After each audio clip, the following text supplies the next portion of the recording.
Elise Labott of Foreign Policy, and glad to be with you at the Sedona Forum. I'd like to thank Cindy McCain and the McCain Institute, and so thrilled to welcome Sviatlana Tsikhanouskaya, leader of Democratic Belarus. She challenged and by many accounts beat the autocratic president Alexander Lukashenko, who has led for 26 years at the recent 2020 presidential election. Sviatlana, it's so great to have you. Hello, everyone. Thank you for the invitation.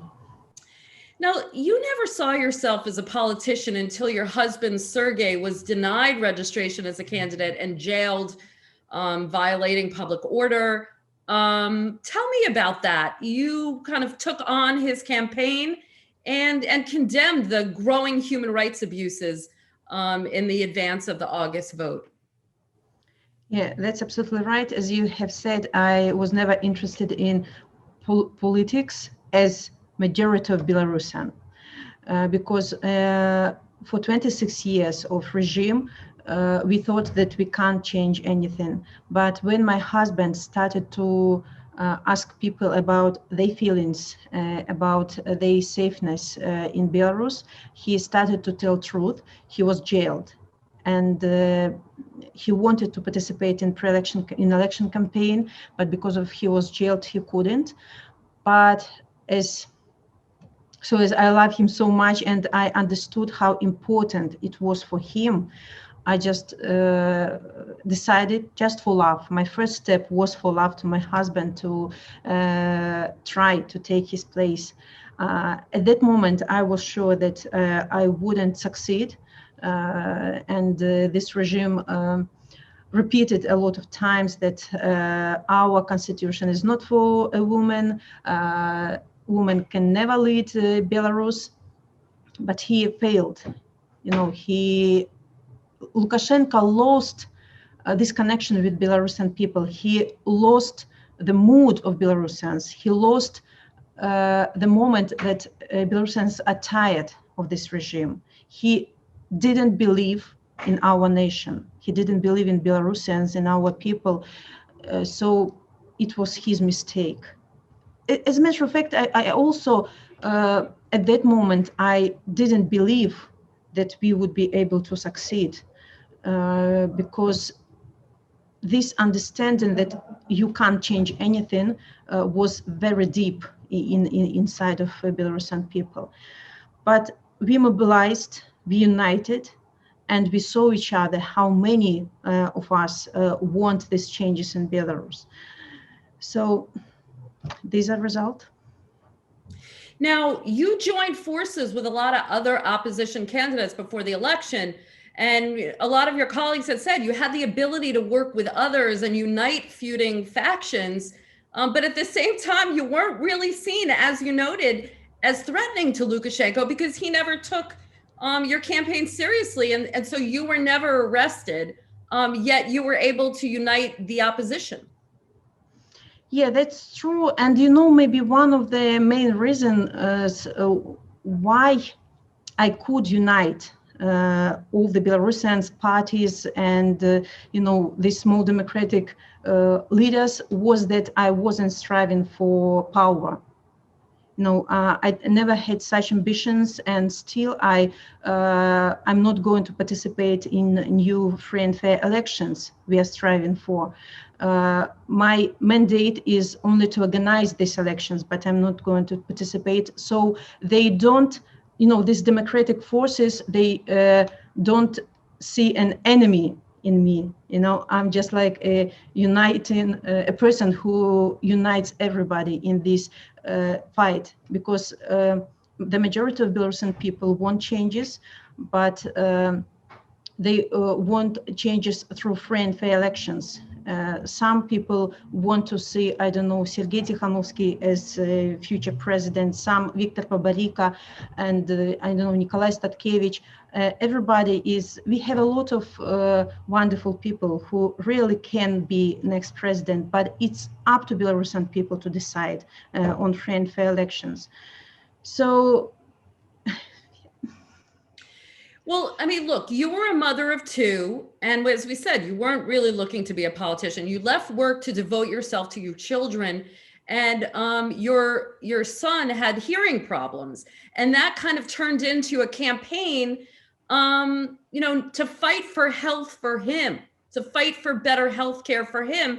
And you took that into your campaign in terms of, demanding that there's better health care, education, democratic elections, and a foreign policy around the world. But I think that, tell me if I'm wrong, but that spirit of fighting for your children really, really energized your campaign platform.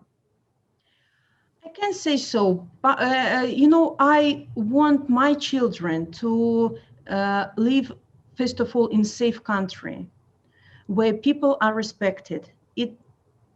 It doesn't, concern his health problem, but I just want him to be happy in Belarus. The same as all the Belarusians want the same. They want better future for their children.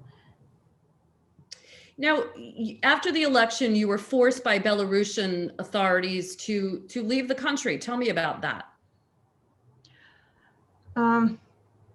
Yes, I didn't have intention to leave country, but when I faced the choice between going to my children and stay with them or going to jail, because they told me I'm responsible for everything, what is going on, I understood that at that moment, because of health problems with my son, I understand that I'm responsible for my children, first of all.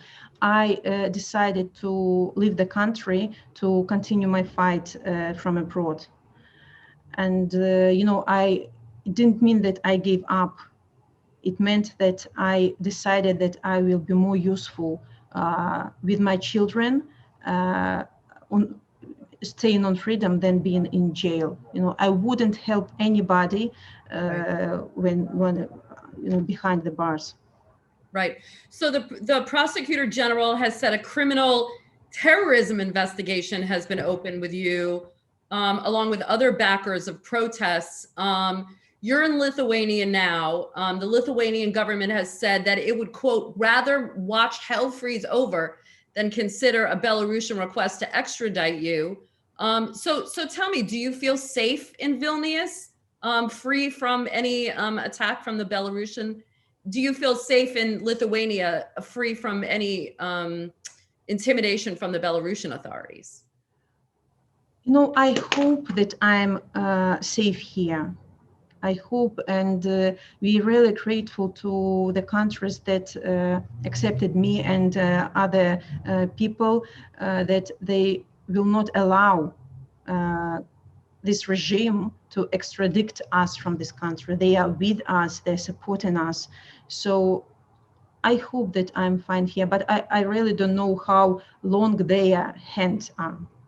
Mm-hmm. So widespread protests rocked the country for months after the election. After essentially Lukashenko was seen as stealing the election, largely peaceful protests, but riot police officers used brute force. And since the election, NGOs in Belarus say more than 35,000 people have been detained. There are more than about 300 political prisoners, including your husband, in jail, more than 2,500 activists, protesters, journalists facing criminal charges, held in really overcrowded, housed like cattle, it seems, in prison with poor living conditions and torture. It seems as if the regime feels very threatened by these protests, obviously. Yeah, it's strange that regime was threatened by peaceful people, and they used the usual instrument, violence and tortures against people, and they were sure that this will calm down people. But again, we have to come back to this understanding that people, they woke up, they have changed, really have changed, and they were not succeed in this suppressing of this protesting movement. They managed to decrease the quantity of people on the streets with the help of violence, batons, this riot police, but they don't understand that they can't kill changes inside people. They can't change anything in their minds. And people, despite of this huge level of violence and, this hell Lukashenko committed after election, people are not giving up. And this is fantastic. Yeah. And the arrests have also swept up journalists, and it seems like part of a concerted effort by Lukashenko to stifle the free flow of information, blocking leading news sites, TV channels are under control of the state, and journalists are being intimidated and threatened and even thrown in prison.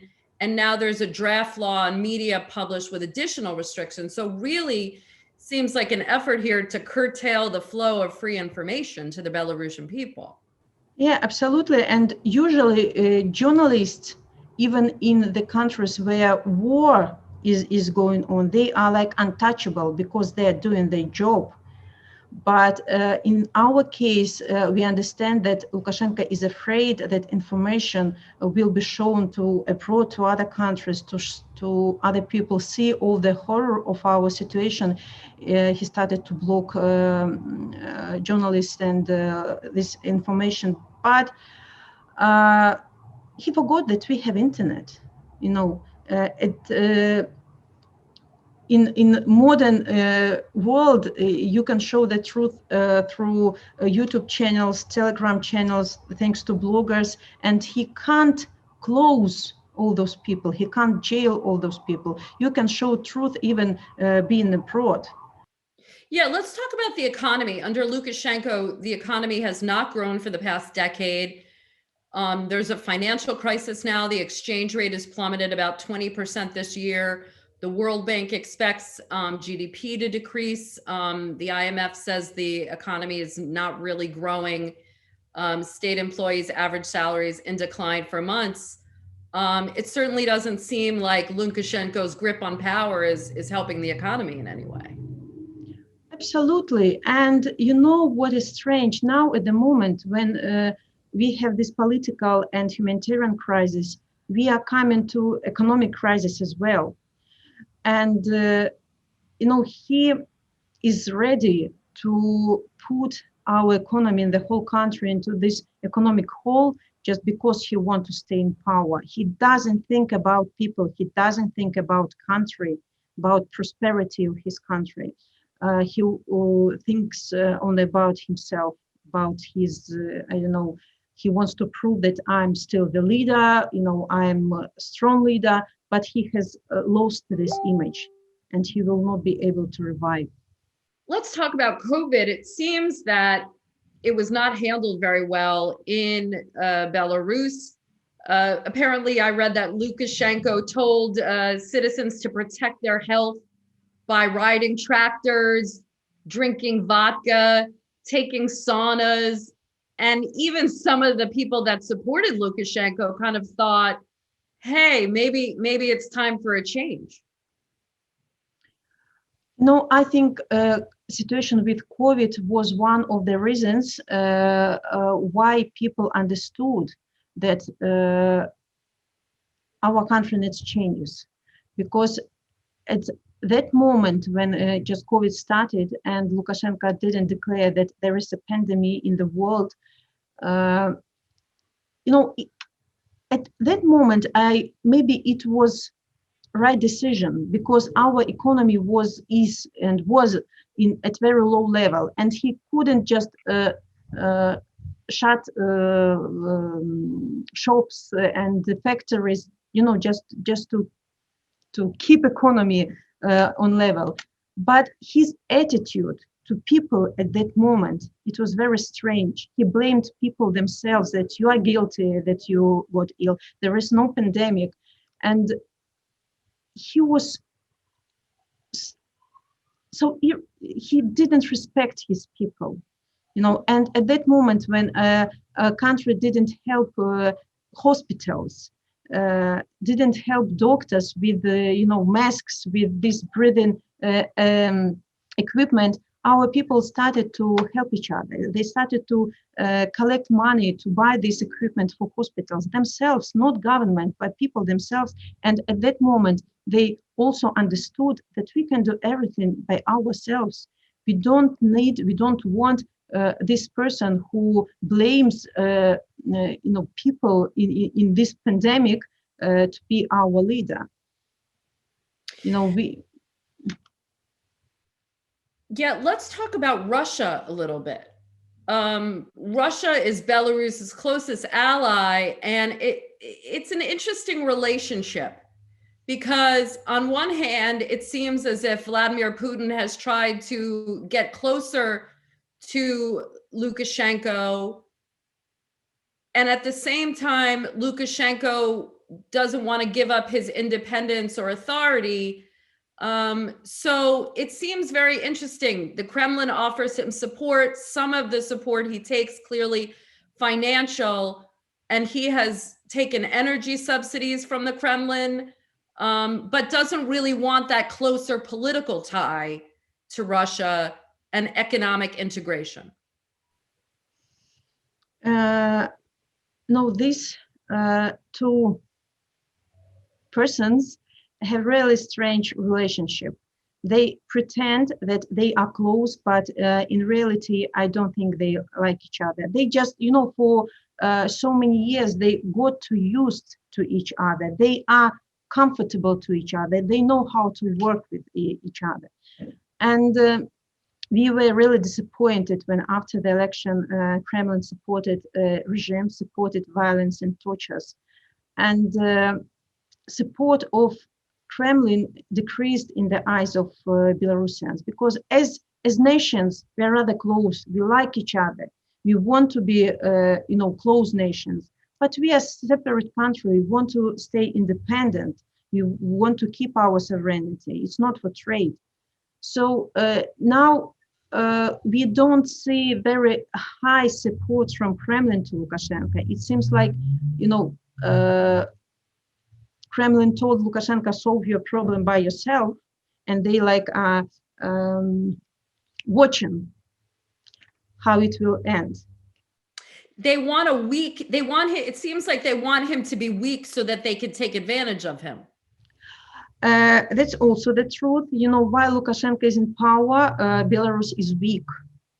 And I think that he buys this support from Russia. And as a matter of fact, we don't really know what he sells at the moment. And maybe he sells our factories or enterprises, maybe he even sells our independence. So we don't know. That's why we call for other countries to be guarantors that so as Lukashenko is an illegitimate person, illegitimate president, all the deals they are having now with Kremlin or with anybody other should be reviewed after new elections because all these deals are illegitimate now. Tell me about this plot. Russian authorities say they derailed a plot to overthrow Lukashenko. They say it was a US-backed plot, including with a US citizen. But you say that this could be an act of provocation to further quash dissent of the Belarusian people. Absolutely. This regime always trying to find the guilty in situation in Belarus. They blame Poland, they blame Lithuania, and now they blame the USA in this plot. But just to understand who is guilty, who is responsible for this crisis in Belarus, they have to look into the mirror. So yes, this is a provocation by secret services, and everybody in Belarus and in the USA and everywhere understands this. And all these movies that this regime is making, blaming the third parties, looks very strange, and people are laughing at these movies. You've been meeting with a lot of world leaders to coordinate efforts. The West does not accept Lukashenko's victory. There have been some sanctions. by the United States and the Europeans. But it seems as if you're looking for more support. Secretary of State Pompeo went to Minsk, met with Lukashenko. Did that send the wrong message? We really want democratic countries to isolate Lukashenko politically, and regime want to sell any contact with foreign representatives as their victory. So we ask for economic isolation and political isolation to put pressure on this regime to start answering our calls for negotiations. You know that we are striving for negotiations because we want to solve this crisis peacefully, democratically, and so we have to put as much pressure as needed to make this regime to step down, and we also want other countries to talk to Belarusian people. Now it happened that people give me mandate to represent them, and I'm really grateful to all the countries that accepted me as the leader of, as a representative of civil society of Belarus, and we are communicating and we are, asking for support at this moment and in the future after new elections, because we will have to revive, to renew the economy, because what's going on now is very difficult path, but it will be even more difficult after new elections, because we will have to build this new Belarus. And I'm sure that democratic countries will assist us in this question. So you say, on one hand, you want other countries to talk to the Belarusian people, but it's also important to isolate Lukashenko. Julie Fisher is going to be the first US ambassador in Belarus since 2008. She's going to present her credentials to Lukashenko. Does that give him legitimacy? And should the US be sending an ambassador now? We always ask ambassadors not to give credentials to Lukashenko, not to legitimize him. And at the moment, we are succeed to very few ambassadors after new elections gave these credentials, and like more democratic ambassadors that support Belarusian people didn't do this. And Julia Fisher wasn't in Minsk since she was chosen as ambassador. And thanks, she's meeting with us, with civil society, with the representative of democratic Belarus. And this is very clear sign that the USA is supporting us, that the USA is with us on our path to democracy. You've said that the Europeans, while they seem to give you a lot of prizes for your work, they have made some sanctions on Belarus, but you say that the Belarusian people now are more critical of European support, and that the voice of Europe, in your words, has not been very strong. The people of Belarus are disappointed about Europe, and they can't turn a blind eye to what's happening in Belarus. In reality, we are grateful to the European countries of what they have done. But at that very moment, when it was very urgent, at this peak of these demonstrations, when it was peak of this, protesting movement, we expected maybe European Union to be faster, to be braver in their decisions, in their statements. And no, it was maybe we didn't expect all these decisions will be so bureaucratic, that it will take so much time. We feel that we lost that moment. We are continuing to work with the European Union. They are supporting us. They are keeping Belarus on agenda. but it was, the question was urgent after the election. It would be, we could win at that time, but now, we don't blame anybody. The responsibility for Belarus lies only on Belarusian people. But it's very difficult to fight, in such circumstances, and we always call for help of other countries, and we are continuing our work together. Now, you had hoped that March 25th, Freedom Day, there were new protests, and that would force Lukashenko to negotiate a peaceful transfer of power because of the protest and diplomatic pressure. Instead, he is trying to cement his power with new roundups of Belarusian protesters, constitutional changes to preserve his authority. How stable is his government? I think that government now, they're hesitating.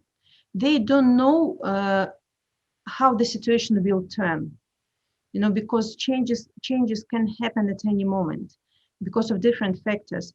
And now they are really, don't want to do fulfill his laws or his orders or not. It's like everything is a little bit chaotic there. And the government understands that this protest movement will not end. People will continue to protest, and they don't know how to behave. They got used to work under within the regime, but they understand that everything can change, and maybe there will be necessity to work under within other rules, let's say so. So no unity there, no unity. And you have said you won't engage with Lukashenko, but you are talking to some people in his inner circle who, are telling you about what's going on with torture and violence, and in the foreign ministry that it does seem as if there are people in his inner circle that are ready to, that want to defect but need, you to have more power and support, and they're helping you. No, we really don't like this word to defect. We know that there are a lot of people inside the system who understand the need of these changes, and they want to help secretly, because it's really dangerous at the moment to say about your wishes for New Belarus. So they try to help us secretly in riot police, in different ministries, in his nearest circle, but everything is so, I say, it's very dangerous now. So you've said that you would hope that talks with Lukashenko could start soon and elections to be held by end of October. Are you, for the original election, you were saying you didn't want power. What about now? How do you feel? Do you want to stand in elections that were monitored by the international community if your people are looking for you to lead them? First of all, I can't say that we want negotiations with Lukashenko himself. We just prefer, people, other representatives of the regime. But returning to the second part of the question, I still don't have intention to participate in the election campaign. Maybe something can change, under other circumstances, if people want, or something will go differently. I don't know, but I'm sure that I having this experience now, I can be useful for New Belarus, and I'm ready to stay with Belarusians where they want me to see, while building a new country. And I'm sure that any person can be useful for the country, even if this person is not the president. You say you want to have talks with his regime. What is it going to take for the regime to say, we're ready to talk, we're ready to hold elections? It seems as if Lukashenko has still a tight grip on power. What's going to be the turning point? It will not happen like at one day. It's, for example, let's take businesses. They that have influence in Belarus. When they understand that supporting Lukashenko is too pricey to them, that they not to lose their businesses is priority for them. They understand that it's safer for them to support changes than to support Lukashenko. They will start to secretly communicate to representatives of OSCE or other organizations, because it not will be like Lukashenko or representatives will go out and say, okay, let's have new elections. First, dialogue has to occur just on expert level, then maybe some negotiations, like secret negotiations. It's not like will be open message. Okay, you won. Absolutely not. Before we let you go, I want to ask when the last time you've heard from your husband? My husband is in jail for 11 months already, and I had one opportunity to talk to him on phone, after Lukashenko came to the jail. We in Belarus, we don't have opportunity to communicate to prisoners. Relatives don't have such right, and we communicating through the lawyers. Lawyer can visit prisoner, and we just send messages, and of course writing letters to each other. So my children haven't seen their daddy for 11 months. And what do you tell your children? This must be so difficult for them not to be with their father. My older son understands the situation in Belarus. He's watching all the news and videos about prisoners and about this regime.